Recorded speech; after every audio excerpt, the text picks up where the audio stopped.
The story of Nambi and the sacred bird. Once upon a time, in the heart of a vast and lush African savanna, there existed a small village named Njaka, surrounded by thick forests and flowing rivers. The villagers were known for their wisdom and strong connection to the earth. Their lives were sustained by their harmony with nature, and they believed deeply in the stories of their ancestors.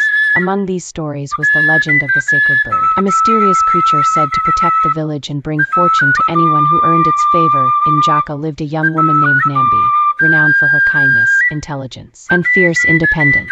Her parents had passed away when she was young, and she was raised by the village elders, who saw in her a special gift: ability to listen to the whispers of nature. Nambi often wandered the forests, talking to the trees and animals, and her love for the land only grew with time. One day, as the village prepared for the annual harvest, a great drought befell the land. The river dried up, crops withered, and the animals disappeared into the mountains. The villagers were afraid, for they knew without food and water, they would not survive the harsh months ahead. Desperate, the village chief called for a gathering, and the elders spoke of an ancient ritual that could save them: summoning of the sacred bird. According to legend, the bird would only appear to someone pure of heart, someone who truly cared for the well-being of all living things. The villagers knew Nambi was their only hope. With courage and determination, Nambi accepted the task. Carrying nothing but a simple basket, Nambi set out into the forest in search of the sacred bird. Days turned into weeks, and still, there was no sign of the creature.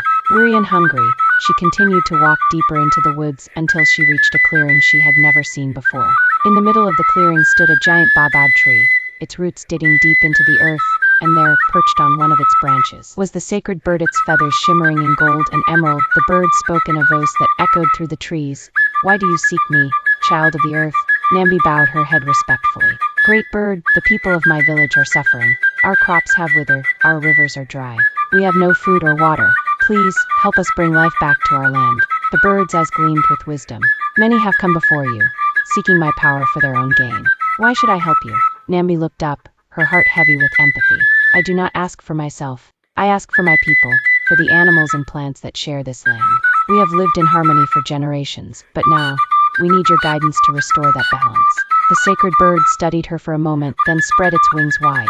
"You speak with sincerity, and for that, I shall grant you a single wish. But note this: what you ask for comes with great responsibility." Without hesitation, Nambi spoke. "I wish for the rains to return, so that life may thrive once more in our village and the forest." The sacred bird nodded and flew into the sky, disappearing into the clouds. Almost immediately, dark clouds gathered over Njaka, and rain began to fall, soaking the dry earth and reviving the crops.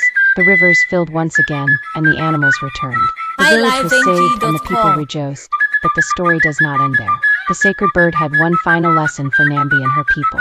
With the return of the rains came a reminder that nature must be respected and cherished. The villagers could not take more than they needed, nor could they forget their duty to protect the earth. Nambi became the village's protector, guiding them with the wisdom she had gained from her encounter with the sacred bird, and so, the village of Njaka flourished for many generations. Always remembering the story of Nambi and the sacred bird, a story passed down from one elder to the next, teaching future generations the importance of balance, humility, and respect for all living things. The end.